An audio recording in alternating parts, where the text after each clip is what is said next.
Hi friends, welcome to MS Krishna academy. మీ సదానందం. మనం ఈరోజు ఎస్జిటి వాళ్ళ కోసం 9th 10thలో ఉన్న లింక్డ్ టాపిక్స్ గురించి డిస్కస్ చేద్దాం. ముందుగా 10th క్లాస్ ఎక్కువ ఇంపార్టెంట్ కాబట్టి సో 10th క్లాస్లో 8th వరకు ఉన్న టాపిక్స్కి లింక్డ్ టాపిక్స్ని మనం డిస్కస్ చేద్దాం. సో అందులో భాగంగా ఫస్ట్ లెసన్ అనేది భారతదేశం భౌగోళిక స్వరూపాలు. సో ఇది భారతదేశానికి సంబంధించిన జాగ్రఫికల్ విషయాలన్నిటి గురించి మనకు 8th వరకు కూడా ఉన్నాయి. సో దాన్ని ఇక్కడ లింక్డ్ టాపిక్గా 10th క్లాస్లో ఇవ్వడం జరిగింది. సో దీనిలో ఏముందో ఒకసారి చూద్దాం. ముందుగా ఎవరైనా మన ఛానల్ని ఇంకా సబ్స్క్రైబ్ చేసుకోకుండా ఉన్నట్లయితే please subscribe MS Krishna academy. మీకు మిగతా అన్ని లింక్డ్ టాపిక్స్, అలాగే 3rd క్లాస్ నుంచి 10th క్లాస్ వరకు అన్ని సోషల్ కంటెంట్ సంబంధించిన ప్రామాణిక టెక్స్ట్ బుక్స్ ఆధారంగా వీడియోస్ అన్ని అప్లోడ్ చేయడం జరిగింది. వెళ్ళి చూసుకోవచ్చు. అలాగే పీడిఎఫ్స్ల కోసం మన వాట్సాప్ గ్రూప్ లింక్ డిస్క్రిప్షన్లో ఇస్తాను, వెళ్ళి జాయిన్ అవ్వండి. ఇక లేట్ చేయకుండా వెంటనే టాపిక్లోకి వెళ్ళిపోదాం. సో భారతదేశానికి సంబంధించి భౌగోళికంగా ఏమేం పర్వతాలు ఉన్నాయి, పీఠభూములు ఉన్నాయి, మైదానాలు ఉన్నాయి, అలాంటి విషయాలన్నీ ఈ భౌగోళిక స్వరూపాలు అనే దాని కిందకి వస్తాయి. సో స్వరూపం అనేది ఏ విధంగా ఉంది అనేది చూడవచ్చు. ఇక్కడ ఒకసారి ప్రపంచ పటాన్ని గమనించినట్టయితే మనకు ఖండాల గురించి ఇవ్వడం జరిగింది. సో ఖండాల్లో ఆసియా, తర్వాత ఆఫ్రికా, ఉత్తర అమెరికా, దక్షిణ అమెరికా, అలాగే అంటార్కిటికా. సో అంటార్కిటికా తర్వాత యూరప్, అలాగే ఆస్ట్రేలియా. సో ఈ విధంగా మనకు 7 ఖండాలు ఉన్నాయి. అలాగే మహాసముద్రాల గురించి చూసుకున్నట్టయితే పసిఫిక్ మహాసముద్రం, తర్వాత అట్లాంటిక్ మహాసముద్రం, హిందూ మహాసముద్రం, ఇవి చాలా పెద్ద సముద్రాలు.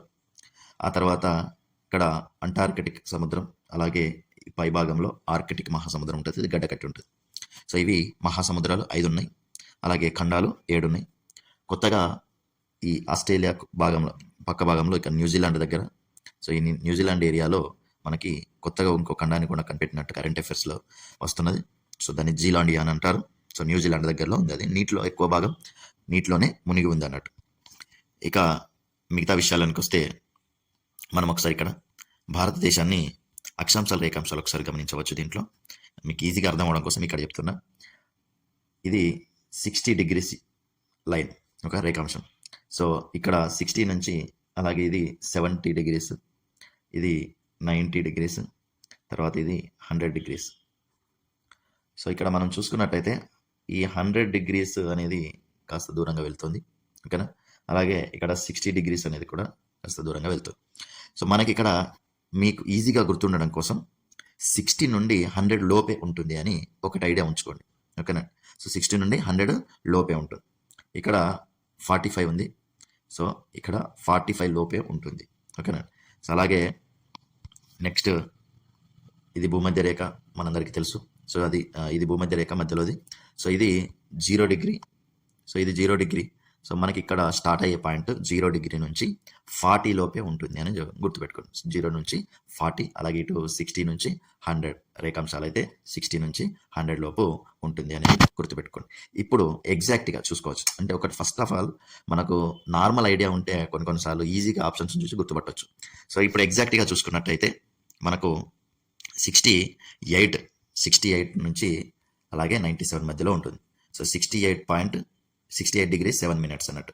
68 degrees 7 minutes నుంచి 97 degrees 25 minutes, ఓకేనండి. సో ఇట్లా చదువుకోవాలి మనం. సో అలాగే 37 degrees 6 minutes, అలాగే కింది వైపు దక్షిణ భాగంలో 8 degrees 4 minutes అన్నట్టు. సో ఇది గుర్తుపెట్టుకోవడానికి నేను ఒకటి సింపుల్గా ఒకటి చెప్తాను. సో ఇక్కడ 37 degrees 6 minutes అనేది మీరు మన బాడీ టెంపరేచర్ గుర్తుపెట్టుకోండి. సో 37 degrees ఉంటుంది కదా. సో 37 degrees అనేది మన బాడీ టెంపరేచర్. సో అది ఈజీగా గుర్తుంటుంది, 37. అలాగే ఇక్కడ మనకి 8 అనేది మీరు 0 తర్వాత నుంచి ఫస్ట్ వచ్చేది అది మనకు ఇటు అన్నిట్లలో 8 అనేది గుర్తుపెట్టుకోండి, ఓకేనా. ఇక 68, 97 ఏ విధంగా గుర్తుపెట్టుకోవాలంటే మీకు ఇది 82.5 అని మీ అందరికీ తెలుసు. సో 82.5 తూర్పు, మన ఏంటిది ప్రామాణిక కాలానికి సంబంధించిన ప్రామాణిక రేఖాంశం, తూర్పు రేఖాంశం. సో 82.5 degrees తూర్పు రేఖాంశాన్ని మనం స్టాండర్డ్ టైమ్గా, మన దేశం అంతటా పాటించే టైమ్గా ఈ రేఖాంశం పైన ఉన్న టైంని మనం పాటిస్తూ ఉంటాం.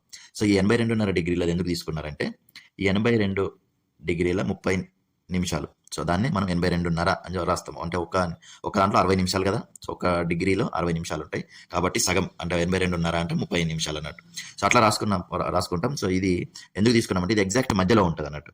మనకు పటాన్ని చూసుకుంటే ఎగ్జాక్ట్ మధ్యలో అంటే ఎట్లా ఉండాలి, ఇట్లా ఉండాలి. కానీ యాక్చువల్గా ఇది రేఖాంశాలలో ఇది ఎగ్జాక్ట్గా మిడిల్లో ఉంది. ఎట్లా అంటే ఇక్కడ చూడండి, మీరు ఈ 68 చూడొచ్చు. ఇక్కడ మనం 68, ఇది 97. సో ఇక్కడ ఇది 82. సో 82కి చూడండి, సో 15 కలిపితే మనకు 97 వస్తుంది. సో 82కి 15. సో 82.5 కాబట్టి మనం ఇటు తీసేసేటప్పుడు 82లోంచి 14 తీసేయాలి. సో 14 తీసేస్తే 68.7 వచ్చింది. సో 68 degrees 7 minutes వస్తుంది. సో ఇట్లా మనకు ఇటు 68 మరియు 97, ఈ 68, 97 మధ్యలో ఎగ్జాక్ట్ మధ్యలో ఏమవుతుంది, 82 అవుతుంది. కాబట్టి మనకు ఈ 82.5 అనేది కరెక్ట్ మిడిల్లో ఉంటుంది. కాబట్టి 82.5 డిగ్రీల రేఖాంశాన్ని మనం ప్రామాణిక సమయంగా తీసుకోవడం జరిగింది. సో మనకు భారతదేశంలో లెఫ్ట్ సైడ్ అంటే పడమర దిక్కునున్న ఫస్ట్ రేఖాంశం 68 degree 7 minutes. అలాగే తూర్పు వైపు ఉన్న చివరి రేఖాంశం 97 degree 25 minutes. కాబట్టి 97 degree 25 minutes కాబట్టి ఈ రెండింటి మధ్యలో ఉంది. కాబట్టి 82 degree 30 minutes అనే దాన్ని మనం ప్రామాణిక రేఖాంశంగా గుర్తుపెట్టాం. సో ఇట్లా గుర్తుపెట్టుకుంటే మీకు 82.5 ఎందుకు తీసుకున్నారో గుర్తుంటుంది. అలాగే దీనికి అటు ఒక 15 కలపండి, రైట్ సైడ్, లెఫ్ట్ సైడ్ ఒక 14 తీసేయండి. సో మనకు అవి రెండు కూడా వచ్చేస్తాయి. ఇక ఇంకా ఈజీగా గుర్తుండాలంటే మీకు ఈ లాస్ట్ నెంబర్స్ అనేది చూడండి, అన్ని కూడా సేమ్ ఉంటాయి. సో లాస్ట్ నెంబర్స్ ఇక్కడ మనకు 4 ఉంది. సో లాస్ట్ నెంబర్ ఇక్కడ 4. సో అలాగే మనము కరెక్ట్ ఆర్డర్లో పోతే లాస్ట్ నెంబర్ 5. ఓకేనా, లాస్ట్ నెంబర్ 5. తర్వాత ఇక్కడ లాస్ట్ నెంబర్ 6. అలాగే ఇక్కడ లాస్ట్ నెంబర్ 7 చూడండి. సో ఇవి కూడా ఈజీగా గుర్తుంటాయి. సో ఇక్కడ 4, 5, 6, 7. సో లాస్ట్ నెంబర్స్ ఈ విధంగా ఉంటాయి. సో మనకి ఇక్కడ 8లో హాఫ్ 4, ఇది ఒకటి గుర్తుపెట్టుకుంటే ఇక్కడ లాస్ట్ నెంబర్ 5 వస్తుంది. సో 97, 25. సో ఒకసారి గుర్తుపెట్టుకుంటే మనకు ఈజీగా సో 4-5 రకాలు గుర్తుపెట్టుకోవాలి. అట్లా గుర్తుపెట్టుకున్నప్పుడు మనకి ఏదో రకంగా మనకు మర్చిపోయినా కూడా గుర్తొచ్చే అవకాశం ఉంటుంది. సో 97 అనేది 15 కలిపితే వస్తాయి 82.5కి. సో అక్కడ 25లో 5 అనేది చివరి నెంబరు. ఇక్కడ 6, 37 మన బాడీ టెంపరేచర్ 6 అనేది వస్తుంది. ఇక్కడ 7 వస్తుంది. So 4, 5, 6, 7 last numbers. అలాగే 68, 97 ఇక్కడ 25 వస్తుంది. ఇక్కడ ఒకటి గుర్తుపెట్టుకోండి, రైట్ సైడ్లో 25 అనేది వస్తుంది. ఇక 37, 6 అలాగే 8, 4. సో ఇది మనకు భారతదేశం యొక్క అక్షాంశ రేఖాంశాలు. ఇక అక్షాంశ రేఖాంశాలలో మనకు 0 degrees కంటే పైన ఉంటాయి కాబట్టి ఇవన్నీ కూడా ఉత్తర అక్షాంశాలు అని అంటాం. సో అక్షాంశాలలో భూమధ్య రేఖ పైన ఉంటాం కాబట్టి మనం ఉత్తరానికి ఉంటాం కాబట్టి ఉత్తర అక్షాంశాలు అంటాం. ఇక మనకు గ్రీనిచ్ రేఖాంశం కంటే తూర్పు వైపుకే ఉంటాం కాబట్టి సో ఈ రేఖాంశాలు అన్నీ కూడా తూర్పు రేఖాంశాలే. కాబట్టి తూర్పు రేఖాంశాల మధ్యలో ఉన్నది 68 degree 7 minutes, 97 degree 25 minutes తూర్పు రేఖాంశాల మధ్యలో. అలాగే 8 degree 4 minutes, 37 degree 6 minutes ఉత్తర అక్షాంశాల మధ్యలో ఇండియా అనేది ఉంది. ఇక ఉత్తరానికి మరియు దక్షిణానికి మధ్యలో దూరం ఎంత అనే క్వశ్చన్ వచ్చిందంటే ఇక్కడ 3, 2, 1, 4 అని ఉంది. సో దీన్ని సింపుల్గా గుర్తుపెట్టుకోవాలంటే మనం ఏం చేయాలంటే మనం ఏం లేదు, ఇక్కడ 3, 2, 1, 4 అని బదులు రివర్స్లో రాసుకుంటే మనకి ఈజీగా గుర్తుంటుంది. చూడండి, ఇక్కడ 1, 2, 3, ఇక్కడ 4 అనేది ఇటువైపు రాసే వాళ్ళు ఈ వైపు రాసుకుంటే అయిపోతుంది. 1, 2, 3, 4 అంతే, సింపుల్. ఇక ఈ పడమర నుండి తూర్పు వైపుకు ఉన్న నెంబర్ రాసుకోవాలంటే సో 3, 3s are 9. సో పడమర నుండి తూర్పుకి దూరం అనేది తక్కువ, ఉత్తరం నుంచి దక్షిణం కంటే పడమర నుంచి తూర్పుకి తక్కువ కాబట్టి ఇక్కడ ఫస్ట్ 3 వచ్చింది కాబట్టి ఇక్కడ 2 రాసుకుంటే సరిపోతుంది. సో 3, 3, 9. ఇక్కడ ఇది తక్కువ దూరం కాబట్టి 2 రాసుకుందాం. అదే ఉత్తరం నుంచి దక్షిణానికి అయితే ఎక్కువ దూరం కాబట్టి 3 వస్తుంది ఫస్ట్. సో 1, 2, 3 లాస్ట్కు ఇటు రాయకుండా ఇటు రాసుకోవాలి 4 అని. 1, 2, 3, 4 ఇది. సో ఇది 3 వస్తుంది, అక్కడ 2 వస్తుంది అంతే. సో ఈ విధంగా గుర్తుపెట్టుకోండి.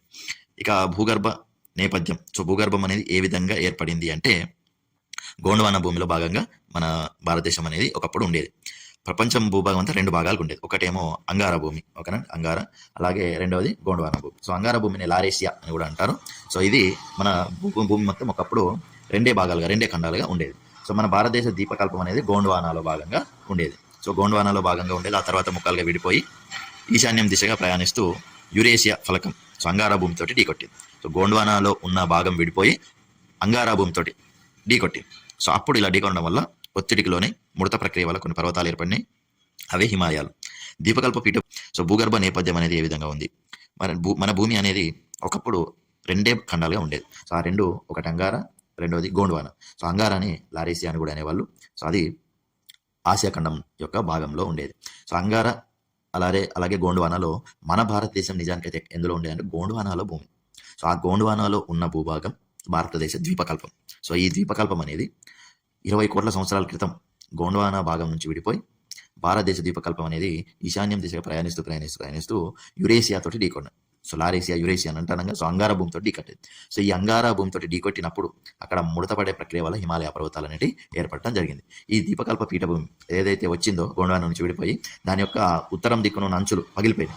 సో పగిలిపోయి పెద్ద లోయ ఏర్పడేది. ఆ లోయలోకి పైనుండి వచ్చిన హిమాలయాల నుంచి వచ్చే నదులన్నీ కూడా మెల్లమెల్లగా నదులు తెచ్చిన ఒండ్రుతోటి మేట వేసినాయి. ఆ లోయ అనేది పూడకపోయింది. సో ఆ లోయ పూడకపోయేసరికి అది మొత్తం ఎట్లయింది, మైదానంలాగా అయిపోయింది అన్నట్టు. సో భారతదేశ భూభాగం అట్లా సమతల మైదానాలు, ఉత్తర ప్రాంతంలో సమతల మైదానాలు అనేవి ఏర్పడడం జరిగింది. సో ఇది అన్నమాట ఇక్కడ మనకు హిమాలయాలు ఉత్తర మైదానం ఇక్కడ చూసుకోవచ్చు.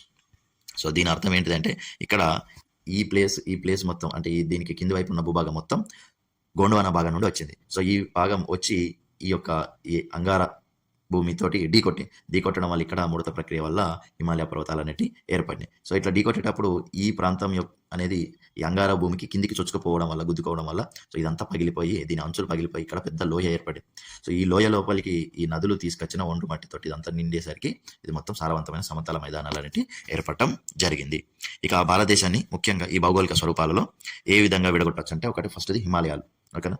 తర్వాత రెండవది గంగా సింధు మైదానం, మూడవది ద్వీపకల్ప పీఠభూమి, నాలుగవది తీర మైదానాలు, ఎడారి ప్రాంతము, దీవులు. సో ఆరు భౌగోళిక స్వరూపాలుగా వర్గీకరించి ఒక్కొక్క దాని గురించి చదువుకుంటే కొంచెం ఈజీగా అర్థమవుతుందని ఇట్లా విడగొట్టడం జరిగింది. సో ముందుగా మనం హిమాలయాల గురించి తెలుసుకుందాం.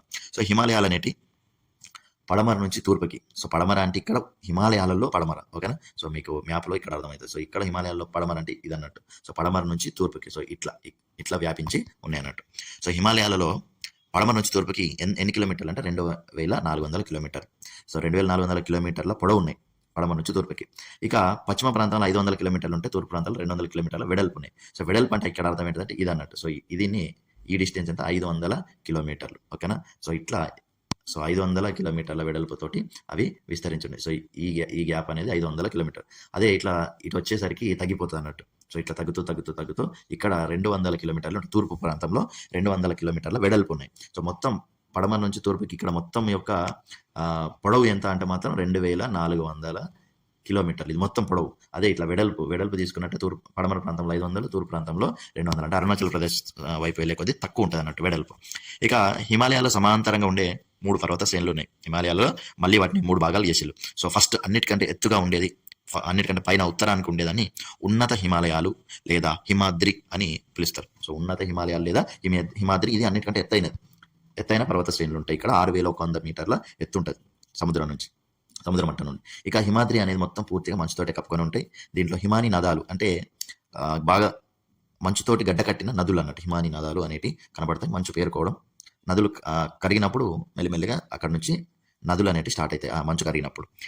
ఇక ఇది ఫస్ట్ది. రెండవది మధ్య హిమాలయాలు లేదా నిమ్న హిమాలయాలు లేదా హిమాచల్ హిమాలయాలు అని అంటారు. సో ఈ 3 పేర్లు ఒకదాన్ని. So second place. So first ఉండేటి ఉన్నత హిమాలయాలు లేదా హిమాద్రి, తర్వాత రెండవ శ్రేణి మధ్య హిమాలయాలు లేదా హిమాచల్ హిమాలయాలు లేదా నిమ్న హిమాలయాలు, ఇక మూడవది శివాలిక్, ఓకేనా. సో ఇట్లా ఉంటాయి. సో ఇది ఉన్నత హిమాలయాలకు శివాలిక్ మధ్యలో ఉండేటి కాబట్టి మధ్య హిమాలయాలు లేదా నిమ్న హిమాలయాలు లేదా హిమాచల్ అని అంటారు. సో ఈ శ్రేణులు 60 నుంచి 80 కిలోమీటర్ల వెడల్పు ఉంటాయి. సో అక్కడ 60 నుంచి 80 కిలోమీటర్ల వెడల్పుతో ఉంటాయి. సముద్ర మట్టానికి ఇవి 3500 నుంచి 4500 మీటర్లు ఎత్తుంటాయి. సో ఫస్ట్ 6100 ఉంటే ఇవి 3500 నుంచి 4500 మధ్యలో వీటిలో ఉన్న శిఖరాలు అనేవి ఉంటాయి. ఎక్కువ శాతం 5050 మీటర్ల కంటే ఎక్కువనే ఉంటాయి అన్నట్టు ఎత్తు, ఓకేనా. సో ఇది మధ్య హిమాలయాల గురించి. అలాగే మధ్య హిమాలయాలలో పిర్పంజాల్, దౌల్దారి, ముసోరి, నాగ్తిబా ఇటువంటి మహాభారత లేక్ వంటి పర్వత శ్రేణులు అనేవి ఉన్నాయన్నట్టు. వీటిలో పిర్పంజాల్ శ్రేణి అనేది అన్నిటికంటే ముఖ్యమైనది, పొడవైనది కూడా. ఇది మధ్య హిమాలయాలలోనే ఉన్నది, దక్షిణ భాగంలో. మధ్య హిమాలయాలకు కొంచెం దక్షిణ భాగంలో ఉన్నది, కాశ్మీర్లో ఉన్నది. ఇవన్నీ ఎక్కడ ఉన్నాయి? కాశ్మీర్లో ఉన్నాయి. సో పిర్పంజాల్ అనేది చాలా పొడవైనది మరియు ముఖ్యమైన శ్రేణి అన్నట్టు. ఇది మధ్య హిమాలయాలలో ఉన్నది అనేది గుర్తుపెట్టుకోండి. ఇక పిర్పంజాల్ మరియు జస్కర్ అనే శ్రేణుల మధ్యలో కాశ్మీర్లోయే ఉన్నది. సో పిర్పంజాల్ శ్రేణికి జస్కర్ శ్రేణికి మధ్యలో మనకు కాశ్మీర దర్శనం అనే ఒక పాఠం కూడా ఉండేది అప్పట్లో. సో కాశ్మీర్ లోయ అనేది ఉన్నది. సో చాలా అందమైనది. సో స్విట్జర్లాండ్ ఆఫ్ ఇండియా అని కూడా అంటారు కాశ్మీర్ని. సో ఆగ్నేయం నుండి వాయవ్య దిశగా 135 కిలోమీటర్ల పొడవుతో ఇది వ్యాపించి ఉన్నదన్నట్టు. ఈ లోయ 40 కిలోమీటర్ల వెడల్పు, 135 కిలోమీటర్ల పొడవు ఉన్నది. 4921 చదరపు కిలోమీటర్ల వైశాల్యం ఉన్నది. 4921 చదరపు కిలోమీటర్ల వైశాల్యం. సముద్ర మట్టం కంటే ఇది 1585 మీటర్ల ఎత్తులో ఉన్నది. ఇవన్నీ దీని గురించి చెప్పుకుంటున్నాం మనం. అంటే కాశ్మీర్ లోయ గురించి చెప్పుకుంటాం. ఓకేనా, కాశ్మీర్లో ఇంపార్టెంట్ కాబట్టి దాని గురించి చెప్తాను. ఇక్కడ 135 కిలోమీటర్ల పొడవు, 40 కిలోమీటర్ల వెడల్పు, 4921 చదరపు కిలోమీటర్ల వైశాల్యం, 1585 మీటర్ల సగటు ఎత్తు అనేది ఉన్నది. సో ఇదంతా కూడా మధ్య హిమాలయాల్లో ఉన్న పిర్పంజాల్కి మరియు జస్కర్ శ్రేణులకు మధ్యలో ఉన్న కాశ్మీర్ లోయ గురించి. ఇక మధ్య హిమాలయాల్లో తూర్పుగా ముసోరి, నాగతిపా అనే శ్రేణులు కూడా ఉన్నాయి. ముసోరి శ్రేణి 2000 నుంచి 2600 మీటర్ల ఎత్తు ఉంటుంది, 120 కిలోమీటర్ల పొడవు ఉంటుంది. ముసోరి నుండి లాన్స్ డౌన్ మధ్యలో విస్తరించి ఉంది. ముసోరి నుండి లాన్స్ డౌన్ మధ్యన ఈ ముసోరి శ్రేణి అనేది విస్తరించి ఉన్నది. ముసోరి, నైనిటాల్, చక్రాటా, రాణిఖేట్ వంటి ముఖ్యమైన వేసవి స్థావరాలు ఉన్నాయి. సో ఇవి హిల్ స్టేషన్స్. సో చల్లగా ఉండడం కోసం వేసవిలో ఇక్కడికి పర్యాటకులు ఎక్కువగా వస్తూ ఉంటారు. 1500 నుంచి 2000 మీటర్ల ఎత్తులో ఇవి ఉంటాయి, ఈ ముస్సేరి మరియు నాగతిబా శ్రేణులు అనేవి. మొత్తం మీద మధ్య హిమాలయ శ్రేణులు మానవ జీవనానికి తక్కువ ప్రతికూలతను కలిగి ఉన్నాయి. తక్కువ ప్రతికూలత అంటే ఎక్కువ ఆటంకాలు అనేవి ఎక్కువ ఉండవు అన్నట్టు, మరియు ఎక్కువ అనుకూలతను కలిగి ఉన్నాయి. సో అక్కడ బతకడానికి కొంచెం అవకాశం ఎక్కువ ఉన్నది. హిమాద్రి లేదా ఉన్నత హిమాలయాలలో అది కుదరదు. సిమ్లా, ముసోరి, రాణిఖేట్, నైనిటాల్, ఆల్మోరా మరియు డార్జిలింగ్ వంటివి హిమాలయాల్లో వేసవి విశ్రాంతి స్థావరాలు. ఇక మూడవ భాగం, సో చిట్ట చివరిగా ఏర్పడింది ఇది. హిమాలయాల ఆవిర్భావంలో చిట్ట చివరిగా ఏర్పడింది శివాలిక్. సో వీటిని బాహ్య హిమాలయాలని కూడా అంటారు. అలాగే నిటారైన ఉత్తరపు ఎత్తు కలిగి ఉండడం వల్ల దీన్ని హాగ్ బ్యాక్ మాదిరిగా కనిపిస్తుందని కూడా అంటారు. సో నిమ్న హిమాలయాలకు సమాంతరంగా ఇవి ఉన్నాయి. సో నిమ్న అంటే ఇక్కడ మధ్య హిమాలయాలు అన్నట్టు. సో మధ్య హిమాలయాలు వాటికి సమాంతరంగా 2400 కిలోమీటర్ల పొడవున విస్తరించిన. సో మొత్తం హిమాలయాల పొడవు కూడా 2400. ఇవి పొట్వారు పీఠభూమి నుండి బ్రహ్మపుత్ర లోయ వరకు వ్యాపించున్నాయి. పొట్వారు పీఠభూమి నుండి బ్రహ్మపుత్ర లోయ వరకు వ్యాపించున్నాయి.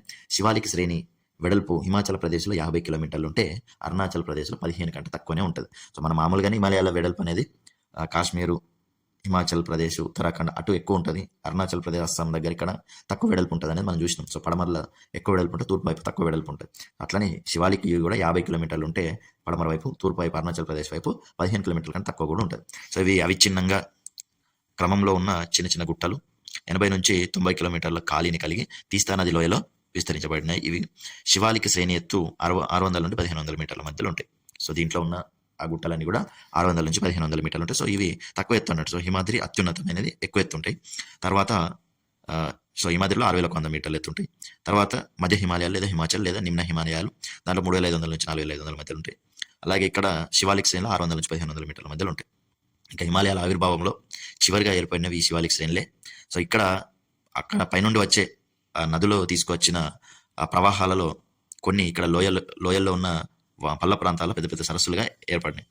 సో ఈ నదులు ఎప్పుడైతే మళ్ళీ ఈ శివాలిక్ కొండల్ని కోసుకుంటూ, అంటే వాటిలో మార్గాన్ని ఏర్పరచుకుంటూ, ఖండించుకుంటూ, సో ఆ మార్గం ఏర్పడినప్పుడు మళ్ళీ ఆ సరస్సుల్లో నిక్షేపించబడిన మళ్ళీ వాటర్ అన్నీ కూడా వెళ్ళిపోతాయి. అక్కడ సరస్సుల్లో అవక్షేపాలు, బురద అవన్నీ కూడా నిక్షిప్తం చేయబడతాయి. సో అట్లాంటి ప్రదేశాల్లో ఆ సరస్సులన్నీ ఎండిపోయి అక్కడ డౌర్స్ లేదా డూన్స్ అనబడే మైదానాలు అనేవి ఏర్పడినాయి. సో పశ్చిమాన వాటిని డూన్స్ అంటారు, తూర్పు ప్రదేశాలలో వాటిని డౌర్స్ అంటారు.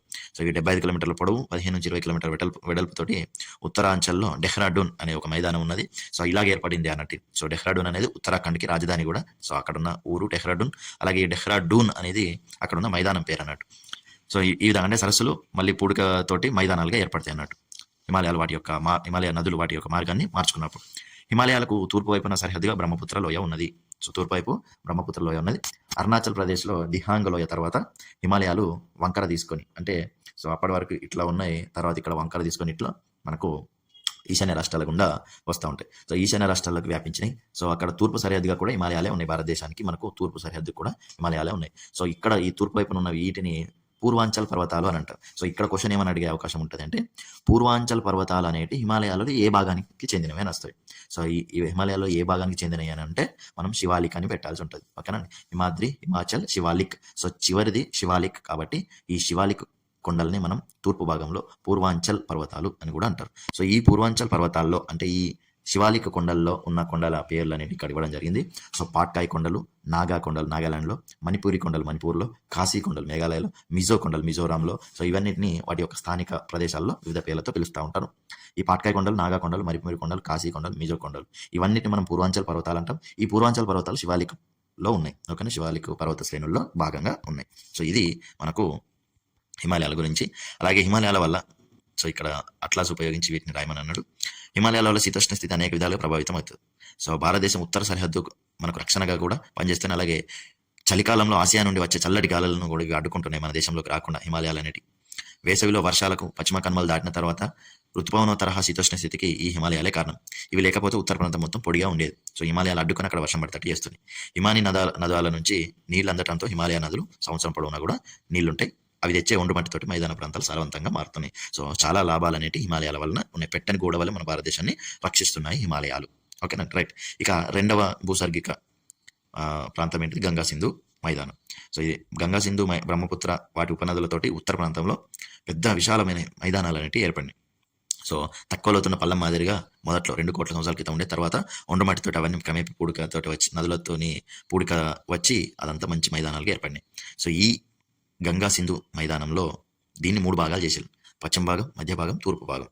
సో పశ్చిమ భాగంలో సింధు నది, దాని ఉపనదులు జీలం, చినాబ్, రావి, బియాస్, సట్లెజ్. సో పంచనదులు అంటాం కదా. సో పంజాబ్ అనే పేరు కూడా అందుకే వచ్చింది. పంచనదులు ప్రవహించే ప్రదేశం పంజాబ్. సో ఇక ఆబ్ అంటే నది అన్న అర్థం. సింధు నది పరివాహక ప్రాంతం ఇదంతా. సో పాకిస్తాన్లో ఎక్కువ భాగం ఉన్నది, భారతదేశంలో కొంత భాగమే ఉన్నది ఈ సింధు నది పశ్చిమ భాగం. సింధు నది యొక్క పరివాహక ప్రాంతం పాకిస్తాన్లో ఎక్కువ ఉన్నది. సో ఈ మైదానం కూడా పాకిస్తాన్లోనే ఎక్కువ ఉన్నట్టు. పంజాబ్ మరియు హర్యానా మైదానం, ఇక్కడ ఈ 2 రాష్ట్రాలలో మాత్రమే మన సింధు నది యొక్క మైదానం ఉన్నది. ఈ ప్రాంతంలో సారవంతమైన అంతర్వేదులు అధికంగా ఉన్నాయి. అంతర్వేదులు అంటే 2 నదుల మధ్యలో ఉండే ప్రదేశాన్ని అంతర్వేదులు అంటారు. సో అంతర్వేదులు అంటే 5 6 నదులు ప్రవహిస్తున్నాయి కాబట్టి ఇక్కడ అంతర్వేదులు ఎక్కువ. సో దీన్ని అంతర్వేది అంటే చెప్పుకున్నాం. ఇక మధ్య భాగం అనేది గంగా మైదానం. సో ఇది గగ్గర్ నది నుండి తీస్తా నది వరకు ఉన్నది. ఎక్కడి నుంచి ఎక్కడి వరకు ఉన్నది? గగ్గర్ నది నుండి తీస్తా నది వరకు ఉన్నది. ఈ భాగం ప్రధానంగా ఉత్తరప్రదేశ్, బీహార్, అలాగే కొంత హర్యానాలో కూడా ఉన్నది. సో ఇక్కడ గంగా సింధు మైదానం అనేది మనకు గగ్గర్ నది నుండి తీస్తా నది వరకు ఉన్నది. జార్ఖండ్, పశ్చిమ బెంగాల్ రాష్ట్రాల్లో కూడా ఇది కాస్త విస్తరించి ఉన్నది. ఎక్కువ భాగం ఉత్తరప్రదేశ్, బీహార్లో విస్తరించింది. మధ్య భాగంలో గంగా మైదానం ఉన్నది. అలాగే హర్యానా, జార్ఖండ్, పశ్చిమ బెంగాల్ రాష్ట్రాలు కూడా విస్తరించి ఉన్నాయి. గంగా, యమునా నదులు, వాటి ఉపనదులైన సోన్, కోసి వంటివి ఈ మధ్య భాగంలో ప్రవహిస్తున్నాయి. సో గంగా సింధు మైదానంలో పశ్చిమ భాగం పాకిస్తాన్లో ఎక్కువ ఉన్నది, సింధు మరియు దాని ఉపనదులు. మధ్య భాగంలో గంగా, యమున మరియు వాటి ఉపనదులు. అలాగే ఇప్పుడు తూర్పు భాగంలో అస్సాంలోని బ్రహ్మపుత్ర లోయలో ఉన్నది. ఇది ప్రధానంగా బ్రహ్మపుత్ర నది వలన ఏర్పడింది. ఇక హిమాలయ నదులు ఇవి 3 భాగాలు చేసి 3 భాగాల గురించి. తూర్పు భాగం బ్రహ్మపుత్ర నది వల్ల అస్సాంలో ఈ మైదానం అనేది ఏర్పడింది. ఇక హిమాలయ నదులు పైనుండి కిందికి వచ్చే క్రమంలో రాళ్ళు, గురకలాల వంటివి శివాలిక పర్వతాలు ఎండయ్యే పర్వత పాదాల దగ్గర అవి మేకలుగా అంటే సన్నటి నిక్షేపణలు చేస్తాయి. సో అట్లా తీసుకొచ్చిన అక్కడ పైనుండి ఎత్తుగా ఉంది కాబట్టి మైదాన ప్రాంతంకి వచ్చేసరికి వాటి యొక్క స్పీడ్ తగ్గేసి అక్కడ వాటితో తీసుకొచ్చిన బండరాలన్నింటినీ కూడా సన్నటి మేకలుగా నిక్షేపణ చేస్తాయి. దీన్ని మనము బాబర్ అని పిలుస్తాం. సో బాబర్ అంటే ఇది ఏంటంటే ఇది సచ్చిద్రంగా ఉంటుంది. చిన్న నదులు, వాగులు అనేవి వీటి కింది నుండి ప్రవహిస్తూ ఉంటాయి. ఓకేనా. సో మళ్ళీ బయటకు ఎక్కడో ఒకటి మళ్ళీ బయటకు వస్తాయి. సో ఈ విధంగా ఉంటాయి కాబట్టి వీటిని బాబర్ అని అంటాం. ఓకేనండి. సో ఇది తడిగానే ఉంటాయి కానీ మొత్తం అన్ని రాళ్ళు, గురకలాలతో ఉంటుంది. సో దీన్ని బాబర్ అని పిలుస్తారు. ఇక వీటి కింద నుంచి నదులు అనేవి ప్రవహిస్తాయి. నీళ్ళు అనేవి కింద నుండి వెళ్తాయి, భూమి లోపల నుంచి కింద నుండి వెళ్ళిపోతాయి. సో దీనివల్ల ఎక్కడో అక్కడ బయటకు వస్తాయి కదా మళ్ళీ వాటర్. సో ఆ బయటకు వచ్చిన కాడ చిత్తడి నేలలు అనేవి ఏర్పడతాయి. సో ఆ చిత్తడి నేలలు అంటే బాగా బురదగా నీళ్ళు అనేవి ఉబికి వస్తూ ఉంటాయి పైకి. సో మనం మామూలుగా బుడుగులు అంటాం కదా, సో అట్లాంటి ప్లేస్ అన్నట్టు. సో దీన్ని మనం టెరాయి అని అంటాం. ఓకేనా, టెరాయి ప్రాంతం అంటాం. సో ఈ భారతదేశానికి ఎప్పుడైతే విభజన జరిగిందో, పాకిస్తాన్, ఇండియా విడిపోయినాయో స్వాతంత్రం వచ్చేటప్పుడు, అప్పుడు పాకిస్తాన్లో ఉన్న హిందువులందరూ కూడా ఇండియాకి వచ్చేసారు. సో వాళ్ళు వచ్చినప్పుడు వాళ్ళకి ప్లేస్ ఇవ్వాలి కాబట్టి ఎక్కడొక్కడ వాళ్ళకు ఉండడానికి వాళ్ళందరి కోసం ఈ టెరాయి ప్రాంతాలలో ఉన్న అడవులను నరికి వాళ్ళకు భూములను ఇవ్వడం జరిగింది. సో టెరాయి ప్రాంతానికి దక్షిణ భాగంలో మెత్తటి ఒండ్రమట్టితో కూడిన ప్రాంతాలు అనేవి ఏర్పడినాయి. ఇక ద్వీపకల్ప పీఠభూమి. ఓకేనా, ఫస్ట్ హిమాలయాల గురించి అయిపోయింది, తర్వాత గంగా సింధు మైదానం గురించి అయిపోయింది. ఇప్పుడు 3వది ద్వీపకల్ప పీఠభూమి. సో ఈ ద్వీపకల్ప పీఠభూమి అనేది మామూలుగా మనం ఇట్లా భారతదేశాన్ని చూసుకున్నట్టయితే, సో ఇక్కడ పశ్చిమ తీర మైదానం, అలాగే ఇది తూర్పు తీర మైదానం, అలాగే ఈ మధ్యలో ఈ చిన్న చిన్న కొండలు ఉంటాయి, ఇది పశ్చిమ కనుమలు, అలాగే ఇక్కడ కూడా ఉంటాయి, ఇవి తూర్పు కనుమలు. సో వీటికి మధ్యలో ఉన్నదాన్నే మనము ఏమని పిలుస్తామంటే ద్వీపకల్ప పీఠభూమి అని పిలుస్తాం. ఓకేనా. సో ఇట్లా ఉంటుంది అన్నట్టు ద్వీపకల్ప పీఠభూమి. ఇక్కడ భారతదేశ పీఠభూమి, దానికి 3 వైపులా సముద్రాలు ఉన్నాయి కాబట్టి ద్వీపకల్ప పీఠభూమి అని పిలుస్తాం. స్ఫటికాకార కఠినమైన అగ్నిశిలలు, రూపాంతర శిలలతో ఇది ఏర్పడ్డది. లోహ ఖనిజాలు అనేవి ఇందులో ఉన్నాయి. ఈ భూమిలో తక్కువ లోతుండే వెడల్పైన లోయలు, కొండలు కూడా ఉన్నాయి. పీఠభూమి తూర్పు వైపు కొద్దిగా వాలి ఉన్నది కాబట్టి పడమర కనుమల్లో పుట్టిన నదులు ఎక్కువ శాతం తూర్పు వైపుకు ప్రవహిస్తూ ఉంటాయి. పీఠభూమి దక్షిణ అంచుగా కన్యాకుమారి ఉంది. ద్వీపకల్ప పీఠభూమిని 2 భాగాలుగా విభజించారు. ఇది మధ్య ఉన్నత భూములు మరియు దక్కన్ పీఠభూమి. సో మధ్య ఉన్నత పీఠభూములలో మాల్వా పీఠభూమి అని అంటారు. ఇక రెండవది దక్కన్ పీఠభూమి. సో ఉత్తర ప్రాంతం అంటే మధ్య ప్రాంతంలో ఉన్నదాన్ని మాల్వా పీఠభూమి అని, కింది వైపు ఉన్నదాన్ని దక్కన్ పీఠభూమి అంటారు. ఇక గంగా మైదానానికి దక్షిణాన, నర్మదా నదికి మధ్యలో ఉన్నదాన్ని మధ్య ఉన్నత భూమి లేదా మాల్వా పీఠభూమిగా గుర్తిస్తారు. వీటికి వింధ్య శ్రేణుల సరిహద్దు అనేది ఉన్నది. ఇక పశ్చిమం వైపున ఉండే మాల్వా పీఠభూమి, తూర్పు వైపున ఉండే చోటానాగ్పూర్ పీఠభూమి ముఖ్యమైన పీఠభూములు. గంగా మైదానంతో పోలిస్తే పీఠభూమి ప్రాంతం పొడిగా ఉంటుంది. ఇక్కడ నదులు జీవనదులు కావు. రెండో పంట కోసం చెరువులు, బోర్బావులపై ఆధారపడాలి. ఈ మధ్య ఉన్నత భూముల్లో ఉత్తరం వైపుగా ప్రవహించే నదులు ఏమేమి ఉంటాయో గుర్తించమన్నాడు. చోటానాగ్పూర్ పీఠభూమిలో ఖనిజ వనరులు అధికంగా ఉన్నాయి. సో ఇక్కడ మీకు మ్యాప్లో ఈజీగా అర్థమవుతుంది. సో మధ్య ఉన్నత భూమి అంటే ఏంటిది, చోటానాగ్పూర్ పీఠభూమి అంటే ఏంటి. అలాగే సో ఇక్కడ చూడండి ఒకసారి, మనకి ఇక్కడ వింధ్య పర్వతాలు ఉన్నాయి. సో ఈ వింధ్య పర్వతాలు, ఈ నర్మదా నది ఉంది కదా, సో ఈ నర్మదా నదికి ఉత్తరం వైపు, అలాగే ఈ గంగా మైదానానికి, గంగా సింధు మైదానానికి దక్షిణం వైపు, ఇందులో ఏదైతే మధ్యలో ఉన్నాయో దీన్ని మధ్య ఉన్నత పీఠభూములు అంటారు. ఓకేనా. సో ఇది మధ్య ఉన్నత పీఠభూమి ప్రాంతం. దీంట్లో మళ్ళీ రెండు భాగాలు ఉన్నాయి. సో ఇటువైపు ఉన్న దాన్ని మాల్వా పీఠభూమి అని, అలాగే ఇటువైపు ఉన్నదాన్ని చోటానాగ్పూర్ పీఠభూమి అని అంటారు. సో ఈ చోటానాగ్పూర్ పీఠభూమి అనేది మనకు జార్ఖండ్ రాష్ట్రం, బీహార్ రాష్ట్రంకి సంబంధించింది కాబట్టి అక్కడ మనకు ఎక్కువ ఖనిజాలు అనేవి అక్కడనే దొరుకుతాయి చోటానాగ్పూర్ పీఠభూమిలో. ఇక మాల్వా పీఠభూమి మనకు ఆరావళి పర్వతాలు కూడా ఉన్నాయి అక్కడ సరిహద్దులుగా. సో అవి మధ్య ఉన్నత పీఠభూమిలో రెండు. తర్వాత కింది వైపు ఉన్నది దక్కన్ పీఠభూమి, మనందరికీ తెలుసు. సో మనకు భారతదేశం, మనకు తెలంగాణ మరియు కర్ణాటక, ఆంధ్రప్రదేశ్, తమిళనాడు ఇవన్నీ కూడా దక్కన్ పీఠభూమిలో బాగా. సో ద్వీపకల్ప పీఠభూమిలో రెండు పీఠభూములు ఉన్నాయి. ఓకే, మొత్తం కలిపి ద్వీపకల్ప పీఠభూమి అంటాం. దాంట్లో పైవైపున ఉన్నదాన్ని మాల్వా పీఠభూమి లేదా మధ్య ఉన్నత పీఠభూమి అంటాం. కింది వైపు ఉన్నదాన్ని దక్కన్ పీఠభూమి అంటాం. సో కన్ఫ్యూజ్ వద్దు. ఓకేనండి. ఇక్కడ వింధ్య శ్రేణులు సరిహద్దుగా ఉన్నాయి ఈ దక్కన్ పీఠభూమికి. నర్మదా నది దక్షిణాన ఉన్న త్రిభుజాకార ప్రాంతాన్ని దక్కన్ పీఠభూమి అంటారు. నర్మదా నదికి దక్షిణాన ఉన్నదాన్ని దక్కన్ పీఠభూమి అంటారు. సాత్పురా పర్వతాలు దక్కన్ పీఠభూమికి ఉత్తరంలో సరిహద్దుగా ఉన్నాయి. సో దక్కన్ పీఠభూమికి ఉత్తరంలో ఏమున్నాయండి, సో ఇది మనము త్రిభుజాకారంలో ఉన్న దక్కన్ పీఠభూమి అనుకుంటే దీనికి సాత్పురా పర్వతాలు ఉత్తరంలో ఉన్నాయి. సో సాత్పురా పర్వతాలు ఉత్తరంలో సాత్పురా పర్వతాలు ఉన్నాయి. తర్వాత మహదేవు, కైమూరు, మైకాలు అనేవి తూర్పు అంచుగా ఉన్నాయి. మహదేవు, కైమూరు, మైకాల్ అనేటి తూర్పు అంచుగా ఉన్నాయి. దక్కన్ పీఠభూమి పశ్చిమ కనుమలు, పడమర వైపు తూర్పు కనుమలు తూర్పు సరిహద్దుగా ఉన్నాయి. అలాగే తూర్పు వైపు మహదేవు, కైమూరు, మైకాల్ శ్రేణిలో కొంత భాగం కూడా ఇవి కూడా తూర్పు వైపునే ఉన్నాయి. ఇక దక్షిణ సరిహద్దు నీలగిరి పర్వతాలు. సో దక్కన్ పీఠభూమికి మనము అన్ని గుర్తుపెట్టుకోవాలి. ఓకేనండి. సో ఇట్లా ఉంటే ఇటువైపు పశ్చిమ కనుమలు, ఇటువైపు తూర్పు కనుమలు, ఇటువైపు నీలగిరి పర్వతాలు దక్షిణం వైపు. ఓకేనా. సో ఇది పడమర, ఇది దక్షిణం, సో దక్షిణం, అలాగే తూర్పు, అలాగే ఉత్తరం. సో ఉత్తరాన్ని ఏమున్నాయంటే సాత్పురా రాసుకోవాలి, సాత్పురా పర్వతాలు. ఇక పశ్చిమాన పడమర కనుమలు, దక్షిణాన నీలగిరి పర్వతాలు, తూర్పున తూర్పు కనుమలతో పాటు కొంత భాగంలో ఇక్కడ కైమూరు, మహదేవు, ఓకేనా, సో మైకాల్ శ్రేణులు అనేటివి ఉన్నాయి. సో ఇవి దేంట్లో అంటే ఇక్కడ ఈ పర్వతాల్లో భాగమైనట్టు. సో పడమటి కనుమలు పడమటి తీరానికి సమాంతరంగా ఉంటాయి, ఇవి అవిచ్ఛిన్నంగా ఉంటాయి. తీర ప్రాంత మైదానాలకు ప్రవేశద్వారంగా కొన్ని మధ్యలో అక్కడ కనుమలు అనేటివి ఉంటాయి. తూర్పు కనుమల కంటే పడమటి కనుమల ఎత్తు ఎక్కువ ఉంటుంది. దక్కన్ పీఠభూమి పడమ నుంచి తూర్పుకు వాలింది, ఇంతకుముందే చెప్పుకున్నాం మనం. పడమటి కనుమలు 1600 కిలోమీటర్ల పొడవు ఉన్నాయి. గుడలూరు వద్ద నీలగిరి పర్వతాలు పడమటి కనుమలను కలుస్తాయి. ఓకేనండి. సో నీలగిరి పర్వతాలు ఇవన్నీ కూడా పడమటి కనుమల్లో భాగం అన్నట్టు. 2000 మీటర్ల ఎత్తు వరకు ఉన్నాయి. ఇక్కడ ప్రఖ్యాతిగా వేసవి విడిది అయిన ఉదక మండలం కూడా ఈ నీలగిరి పర్వతాల్లోనే ఉంది. ఈ నీలగిరి పర్వతాలు ఎత్తైన శిఖరం దొడబెట్ట, పళని, అన్నామలై, కాడ్డమం ఈ కొండలు కూడా పడమటి కనుమల్లోనే. పళని కొండలు తమిళనాడులో ఉన్నాయి, అన్నామలై అలాగే కాడ్డమం కొండలు కేరళలో ఉన్నాయి. దక్షిణ భారతదేశంలో అన్నామలై కొండల్లో అనైముడి అనేది ఎత్తైన శిఖరం. ఓకేనండి. అనైముడి అనేది దక్షిణ భారతదేశంలో ఎత్తైన శిఖరం అనైముడి. సో పడమటి కనుమల్లో ఎత్తైనది అన్న, దక్షిణ భారతదేశం మొత్తంలో ఎత్తైనది అన్న కూడా అనైముడినే రాయాలి. కేవలం నీలగిరి పర్వతాల్లో అడిగితే దొడబెట్ట రాయాల్సి ఉంటుంది. ఓకేనా. నీలగిరి పర్వతాలు మాత్రమే దొడబెట్ట. దక్షిణ భారతదేశం మొత్తం మీద అనైముడినే అత్యంత ఎత్తైనది. ఇక్కడ ఈ పటంలో మీకు క్లియర్గా అర్థమవుతుంది చూడండి. ఇక్కడ మొత్తం ఇదంతా ద్వీపకల్ప పీఠభూమి. సో దీంట్లో ఈ మాల్వా పీఠభూమి, చోటానాగ్పూర్ పీఠభూములు అనేది ఉత్తర భాగంలో ఉన్నాయి. మధ్య ఉన్నత భూములు అంటారు వీటిని. ఇక ఇది మొత్తం కూడా మనకు దక్కన్ పీఠభూమి అని అంటాం. సో ఈ దక్కన్ పీఠభూమికి ఉత్తరాన సాత్పుర పర్వతాలు, దక్షిణాన మనకు నీలగిరి పర్వతాలు, పడమరన పశ్చిమ కనుమలు, తూర్పున తూర్పు కనుమలతో పాటు కైమూరు, మహదేవు, మైకాల్ శ్రేణులు అనేటి తూర్పు భాగంలో ఉన్నాయి ఇక్కడ. ఓకేనండి. ఉత్తరాన మహానది నుంచి దక్షిణ నీలగిరి పర్వతాల వరకు తూర్పు కనుమలు విస్తరించి ఉన్నాయి. తూర్పు కనుమలు మహానది నుంచి నీలగిరి పర్వతాల వరకు ఉన్నాయి. అయితే తూర్పు కనుమలు విచ్ఛిన్నం అంటే అక్కడక్కడ మధ్యలో గ్యాప్ వస్తాయి అన్నట్టు, కంటిన్యూస్గా లేవు అన్నట్టు. పశ్చిమ కనుమల్లో పుట్టిన గోదావరి, కృష్ణ వంటి నదులు పీఠభూమి గుండా ప్రవేశిస్తూ బంగాళాఖాతంలో కలుస్తాయి. తూర్పు కనుమల యొక్క సగటు ఎత్తు 900 మీటర్ల కంటే ఎక్కువ ఉండదు. ఇక తూర్పు కనుమల్లో ఎత్తైన పర్వతం అరోమకొండ, ఇది చింతపల్లి దగ్గర ఉన్న ఆంధ్రప్రదేశ్లో. 1680 మీటర్లు. నల్లమల్ల, వెలికొండ, పాలకొండ, శేషాచలం వంటివి తూర్పు కనుమల్లో ఉన్న కొండ ప్రాంతాలు. నల్లమల్ల, వెలికొండ, పాలకొండ, శేషాచలం. అగ్నిపర్వత ప్రక్రియ వల్ల ఏర్పడిన నల్లరేగడి నేలలు దీపకల్ప పీఠభూమిలో ఉన్నాయి. అగ్నిపర్వత ప్రక్రియ వల్ల ఎక్కువ ఈ దీపకల్ప పీఠభూమిలో నల్లరేగడి నేలలు అనేవి ఏర్పడినాయి. సో సో పశ్చిమ కనుమల్లో ఉన్న అన్నామలై కొండల యొక్క చిత్రపటం ఇక్కడ ఇవ్వడం జరిగింది. ఇక ఈ కనుమల గురించి అయిపోయిందంట. ద్వీపకల్ప పీఠభూమిలో మనకు మధ్య ఉన్నత భూములు, అలాగే దక్కన్ పీఠభూమి, తూర్పు కనుమలు, పశ్చిమ కనుమల గురించి ఇక్కడ ఇవ్వడం జరిగింది. సో నెక్స్ట్ 4వ భౌగోళిక స్వరూపం తారేడారి. సో ఈ మనకు తారేడారి రాజస్థాన్ రాష్ట్రంలో ఉంది. మనకు తెలుసు తక్కువ వర్షపాతం 100 నుంచి 150 మధ్యలోనే ఉంటుంది. ఎడారిలో ఎత్తు పొలాలతో ఉండే ఇసుక మైదానం ఉంటే అక్కడక్కడ శిలలతో ఉన్న బోర్డు గుట్టలు ఉంటాయి. పశ్చిమ రాజస్థాన్లో అధిక భాగం ఎడారి విస్తరించి ఉన్నది, పశ్చిమ ప్రాంతంలో ఉన్నది. ఇక్కడ ఒకే ఒక్క నది ఉన్నది, దాని పేరు లూని నది. ఓకేనా. సో ఎడారిలో ప్రవహించే నది లూని నది రాజస్థాన్లో.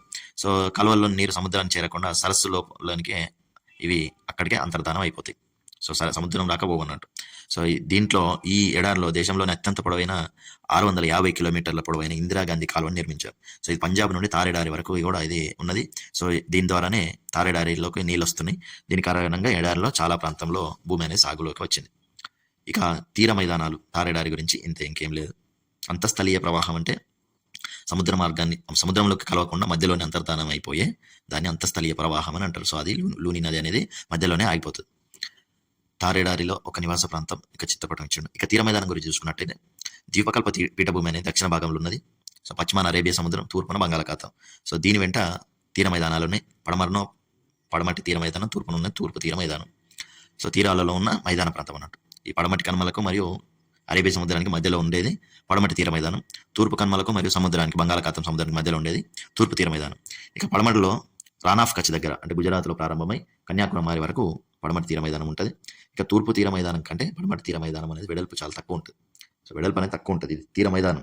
అదే పడమటి కనుమల ఎత్తు అనేది ఎక్కువ ఉంటుంది తూర్పు కనుమల కంటే. కానీ తీర మైదానం యొక్క వెడల్పు తక్కువ ఉంటుంది. తూర్పు తీర మైదానం అనేది ఎక్కువ ఉంటుంది వెడల్పు. దీంట్లో మనం కొన్ని భాగాలుగా విభజించుకోవచ్చు. సో ఇట్లా భారతదేశాన్ని ఇట్లా చూసుకున్నట్టయితే మనం ఇక్కడ మహారాష్ట్ర మరియు గోవాలో ఉండేదాన్ని అంటే ఇది కొంకణ తీర ప్రాంతం అని అంటారు. సో కొంకణి భాష మాట్లాడతారు అక్కడ. సో కొంకణ తీర ప్రాంతం ఇది ఉత్తర భాగం మహారాష్ట్ర గోవాలో ఉన్నది. ఇక తర్వాత ఈ మహారాష్ట్ర గోవా ఇది కొంకణి తీరం. తర్వాత ఈ కర్ణాటక ఉంది కదా. సో ఈ కర్ణాటక ప్రాంతాన్ని కెనరా తీరం అంటాం. అలాగే ఈ కేరళ ప్రాంతాన్ని మలబార్ తీరం అని అంటాం. ఓకేనా. సో మలబార్ తీరం. ఇక మనకు తూర్పు వైపున కూడా ఉత్కల్ అంటే ఒడిశా ప్రాంతాన్ని ఉత్కల్ అని, అలాగే ఆంధ్రప్రదేశ్ ప్రాంతాన్ని సర్కార్ తీరం అని, తమిళనాడు ప్రాంతాన్ని కోరమాండల్ తీరం అని అంటారు. సో అలాగే మన పశ్చిమ బెంగాల్ వైపు వంగా తీరం అని అంటారు. ఇట్లా మనకు తీర మైదానాలకు కొన్ని పేర్లు కూడా స్థానికంగా పిలుస్తూ ఉంటారు.